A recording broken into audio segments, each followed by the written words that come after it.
Hey guys, it's Judy, and I just wanted to do a quick video for you to show you how you go about keeping your business going.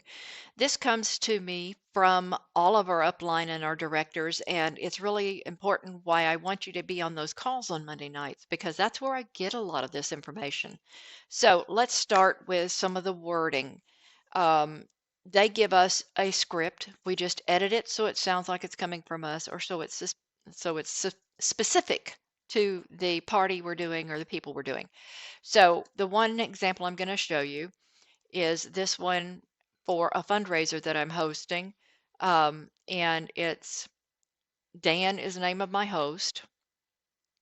And the place is for Hinsdale House, which is a historic home in New York. So he's raising funds to keep it up. So what I'm trying to do right here is get some additional bookings because for every booking on a fundraiser that comes off of a fundraiser, they get $3 additional to whatever is donated to them from the fundraiser. So this is the language. Basically, I've tweaked it so that it fits his party and I've copied it. I've got it selected, so I'm going to copy it and then I'm going to close Word and let's look at Dan. Close some windows. So basically, this has a lot of people in it. So it's going to take me a while to get all of these initial messages out.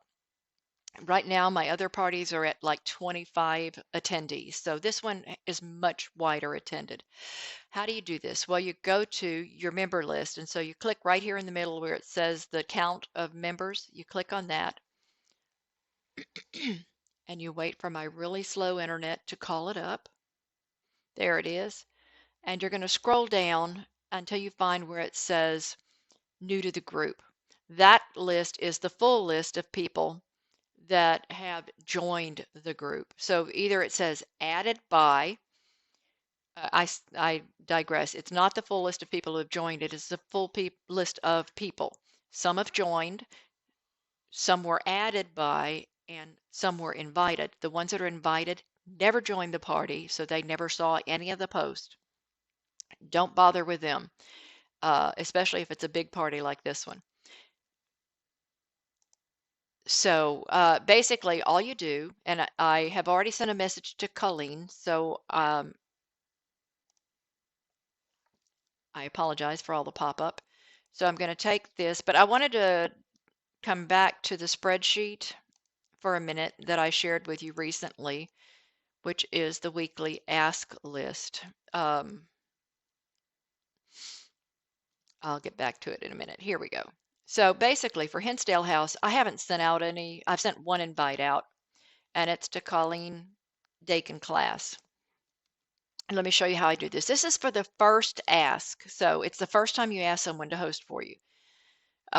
So basically, you have to be sure that you're doing this as yourself, not as your business.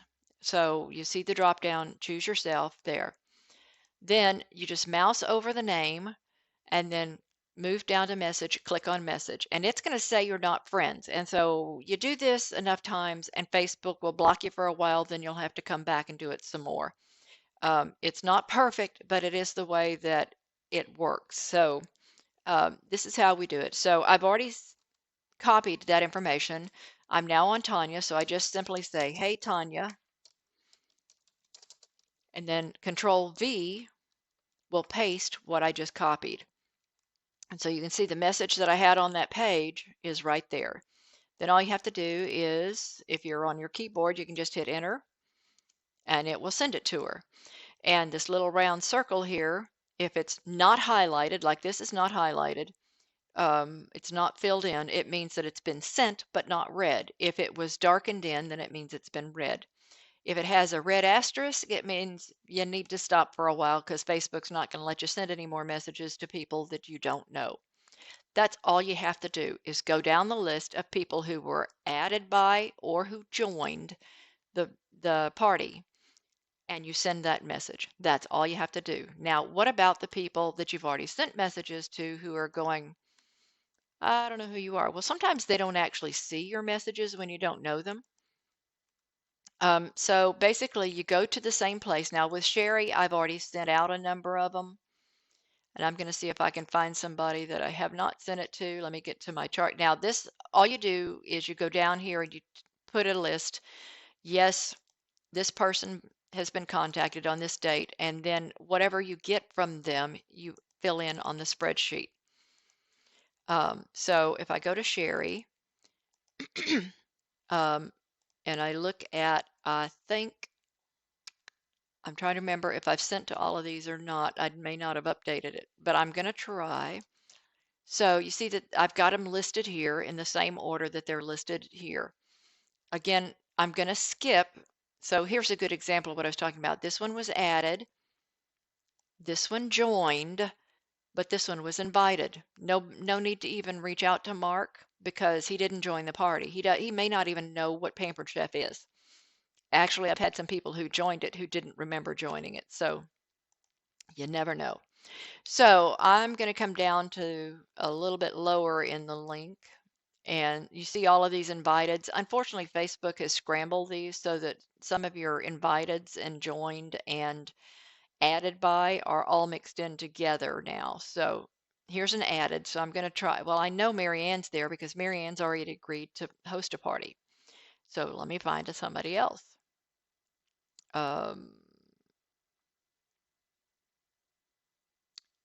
know what I'm going to do? I'm going to go to a different party because I don't remember who all I did there.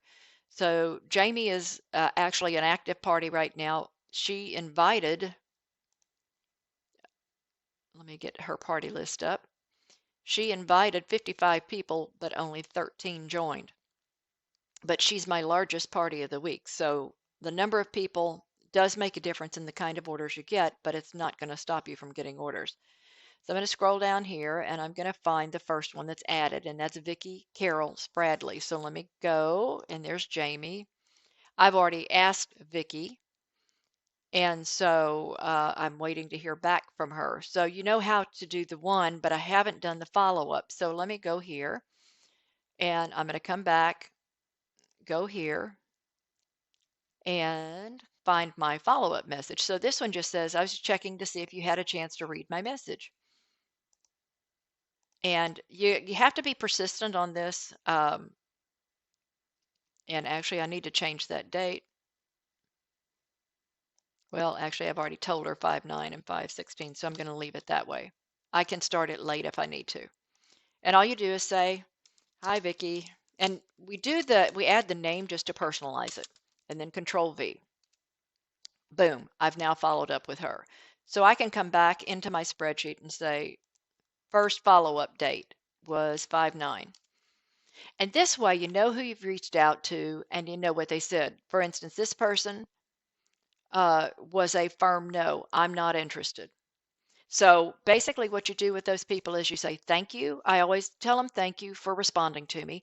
I also ask them to, if they are ever interested in the future, or if anybody they know might be interested in the future in hosting or in earning a little extra money by joining my team, to keep me in mind. And then I add a recipe from Pampered Chef's pages. I just download a bunch of recipes that I like, and then I'll add one of those recipes when I send them this note.